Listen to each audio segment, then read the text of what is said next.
You know, when I was a young man, I had a very simple notion of the world. I believed firmly that evil could be outweighed by good.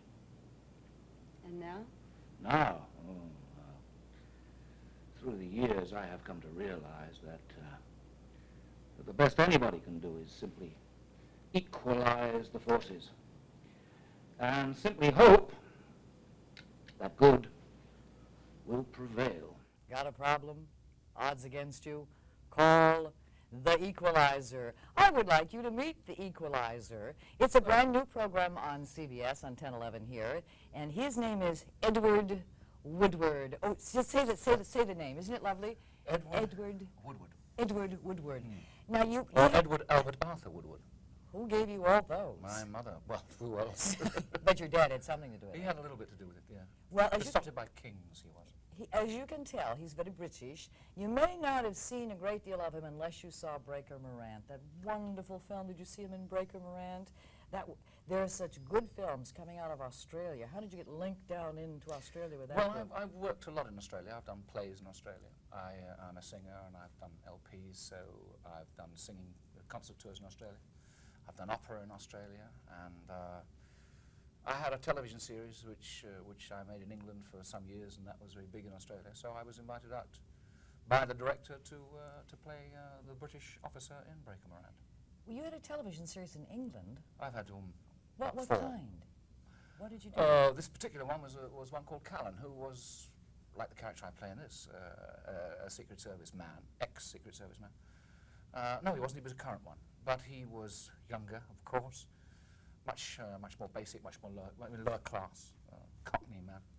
He reached the rank of sergeant in the army and was in one of the intelligence services and was a kind of rough, tough diamond. Mm-hmm. That went out for a period of years in England in the late 60s, 70s. Well, what is an equalizer? Let me tell you what I think an equalizer is before you explain it, because I think of the gun, a gun as the equalizer.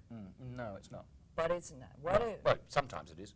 But in his particular case, it's he puts an ad in the newspapers which says, have you got any problems? Are the odds really against you?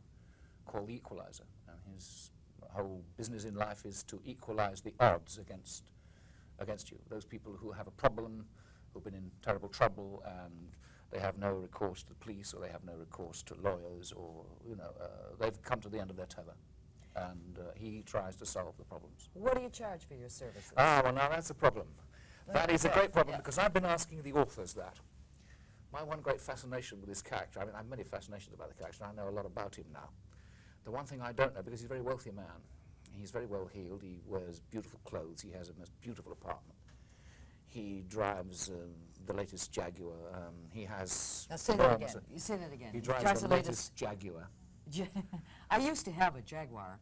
We don't have Jaguars, we have Jaguars. Oh, I love that. And it has a bonnet. It has it a bonnet. It doesn't have a hood, it has a bonnet. Have a hood. And what else does it have that other cars do? It has tires, which are spelled T-Y-R-E-S. Yes. Yes. And you can drive in it tonight, which is spelled T-O-N-I-G-H-T. Yes, we have. Oh.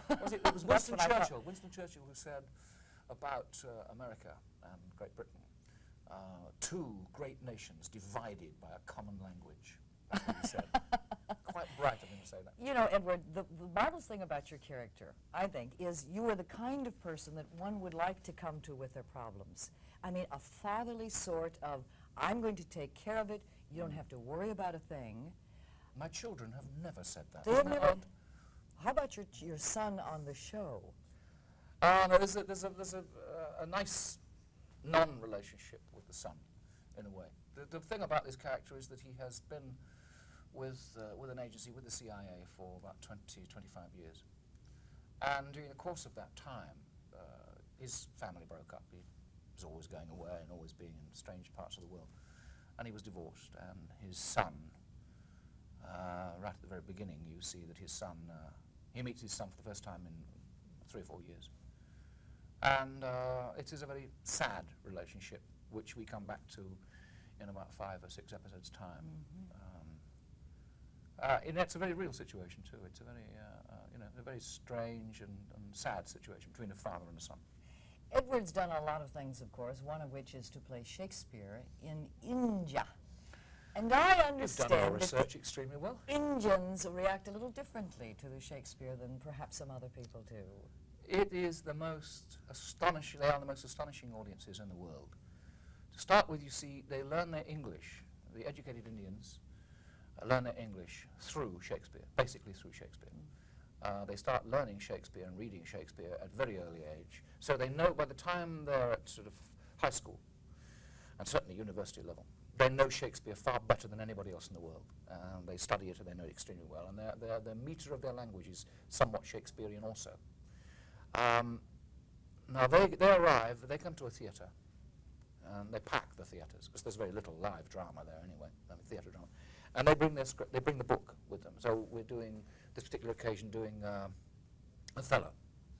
So they bring the copies of Othello. And they're following, you can hear the pages turning, thousands of pages turning like this. Now, you can't do the full version of Othello because it's 4.5 hours. I mean, it's only been done a couple of times a century. Olivia was one, and I forget who did the other. But it's a very long play. So you usually cut it to three and a half. So you've got lots of cuts. Now, you're coming like that, and you hear... They go backwards and forwards. And then they'll say, what happened? What happened? What happened to scene? What happened to scene 4? What happened to scene 4? You see no scene 4. You see what happened? You see scene 4. You didn't see scene. They didn't do it. You see, they didn't do it. Now you're still going on and on, you know, being totally drowned. And the first time it happens to you, you don't know what to do. You don't know whether to answer them because they won't let the play go on. I mean, they just stand up, and they're all standing up, and they're waving their books. And they're shouting, what happened, what happened? And you're trying to say, I kissed thee thus upon this bank, and you know, and they're not taking any notice at all. But you wouldn't put out the light, and then put out the light. Anybody who cut that out You would could be never a cut bit out of a fool, Othello. wouldn't it? No. No. Oh, Cut scenes, you know. Edward Woodward, good luck to you in the, I was going to say the tranquilizer. He's anything but tranquil. Anything but, it's called The Equalizer. And Breaker Morant, oh, mwah, mwah, mwah. Much success to you on CBS right here on 1011. I hope it's a tremendous go, okay? Thank you very much, I hope so. Good night, sweet prince. And flights of angels sing thee to thy rest. Oh, it's marvellous, isn't it? Oh, you're simply marvelous. No, not me, the fellow Shakespeare. You're marvelous too, you're marvelous too. Shakes, you and Shakes. Hey, stay tuned, we'll be back. We'll be back after this.